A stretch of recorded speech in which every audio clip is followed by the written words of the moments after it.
नमस्कार, मैं हूं संजय शर्मा। आप देख रहे हैं 4 PM न्यूज नेटवर्क। एक ईमानदारी भरा जवाब चाहिए मुझे आप सब लोगों से। बिल्कुल दिल पे हाथ रख के बताइएगा। अगर मैं आपसे पूछूं कि राष्ट्रीय स्वयंसेवक संघ मतलब आरएसएस, मतलब सर संघ चालक और मतलब मोहन भागवत, बातें का दर्शन क्या है और उनके मन में क्या है, ये एक सहज सवाल मैं पूछूं। मैं आपसे एक सामान्य सी जानकारी हासिल करूं कि संघ की, सरसंघ चालक की, मोहन भागवत जी की, पूरे संघ की आइडियोलॉजी मुसलमानों, सिखों और क्रिश्चियंस के प्रति क्या है।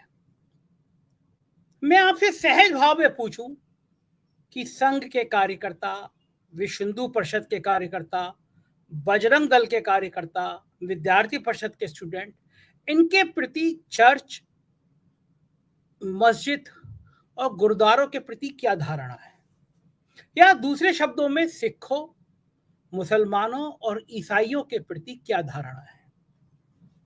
तो आप पलट के मुझसे निश्चित रूप से कहेंगे कि पत्रकारिता करते हो या घास भैंस वैस चराते हो, घास फूस खाते हो। पूछना क्या, लोग मुझसे पलट के पूछेंगे क्या आपको नहीं पता कि संघ मुस्लिमों के प्रति क्या सोचता है, और अब संघ सिखों के प्रति क्या सोच रहा है, और ईसाइयों के प्रति संघ का प्रेम तो जग जाहिर है। बातें भली संघ भी करे कि इस देश में रहने वाले सब भारतीय हैं, सबके प्रति हमें प्यार है, सबके प्रति हमें दुलार है, लेकिन मैं कितना भी कहूं आपको यकीन नहीं होगा, क्योंकि आपने एक लंबा दौर देखा है, बजरंग दल का प्रदर्शन देखा है, विश्व हिंदू परिषद के लोगों की मानसिकता देखी है, तो आपको सहज यकीन नहीं होगा कि संघ सर्वधर्म समभाव की बात करता है, हर धर्म के व्यक्ति को मान देता है। आप मुझसे कहेंगे कि बजरंग दल के जो लोग मस्जिदों पे चल के झंडा फहराते हैं, सिखों के प्रति अपशब्द कहते हैं, वो सब कहां चले जाएंगे। फिर आप मुझसे सवाल करेंगे कि मैं ऐसे सवाल क्यों कर रहा हूं, मैं ऐसी बातें क्यों कर रहा हूं कि मैं संघ का मुस्लिमों से, संघ का ईसाइयों से, संघ का सिखों से रिश्ता क्यों पूछ रहा हूं। दरअसल बात ही कुछ ऐसी है। 2024 के चुनाव से पहले संघ यू टर्न होकर गया है। कहते हैं कि 12 अंश 90 अंश के कोण पे यू यू यू करके घूम रहा है। उसे समझ नहीं आ रहा कि डूबती हुई मोदी जी की सत्ता को वो बचाए तो कैसे बचाए। उसको समझ आ रहा है कि सालों से उसने जिन पिछड़ी जातियों को, जिन दलितों को हिंदू बनाने का काम किया था, उन जातियों को समझ आ गया कि सनातन का मतलब क्या है। वो जातियां सवाल करने लगी, ढोर गवार सूद्र पशु नारी जे सब ताड़न के हैं अधिकारी। इस लाइन में शूद्र का, नारी का, पशु का मतलब क्या है बताइए पहले। पिछड़ी जातियां और दलित जातियां अपने स्वाभिमान का मुद्दा उठाने लगी। बहुत खूबसूरती के साथ इन जातियों को तोड़कर धर्म में कन्वर्ट किया गया था। मेरे कहने का मतलब यह है कि उत्तर प्रदेश जैसे बड़े राज्य में प्रयोग किया गया। अमित शाह जी आए, अमित शाह ने बहुत बढ़िया चौसर बिछाई और गैर यादव पिछड़ी जातियों को अपने पक्ष में जोड़ा। उनसे कहा कि तुम कुर्मी, मौर्य, कुशवा, खट्टे ये सब बाद में हो, पहले हिंदू हो। और अमित शाह का ये फार्मूला काम कर गया। लेकिन जब बाद में पिछड़ों को और दलितों को समझाने में लगा, जब राहुल गांधी ने सवाल किया कि 90 सचिव हैं भारत सरकार में, तो 95% बजट का संचालन करते हैं, देश ब्यूरोक्रेट चलाते हैं, ये किसी से छुपा नहीं।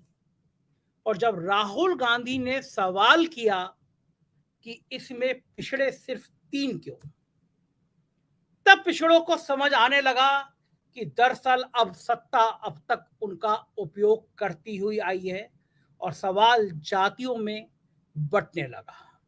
और यही वो दौर था जब संघ को और भारतीय जनता पार्टी को समझ आ गया कि ये खेल तो उल्टा पड़ गया।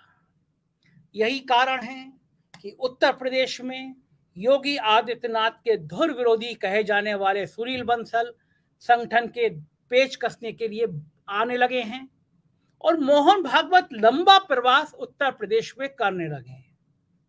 सुनील बंसल का आना, मोहन भागवत का आना, ये कोई बड़ी बात नहीं थी। संघ के लोग, संगठन के लोग इस तरह आते रहते हैं, चुनाव से पहले पेच कसते रहते हैं। लेकिन घोसी के नतीजों ने भाजपा और संघ की नींद उड़ा दी, पसीने ला दिए। दो डिप्टी सीएम केशव मौर्य और ब्रजेश पाठक 20 दिन तक घोसी में डेरा डाले रहे। 100 से ज्यादा विधायकों की ड्यूटी लगाई गई छोटी सी विधानसभा में। 3000 से ज्यादा संघ के कार्यकर्ता गांव-गांव भेजे गए, प्रचारक भेजे गए। 2 दर्जन मिनिस्टर वहां लगातार कैंप करते रहे।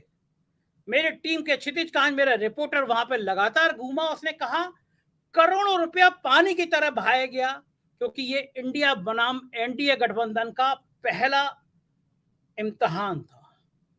इन सब के बावजूद दलितों ने इंडिया गठबंधन यानी समाजवादी पार्टी के प्रत्याशी को वोट दे दिया।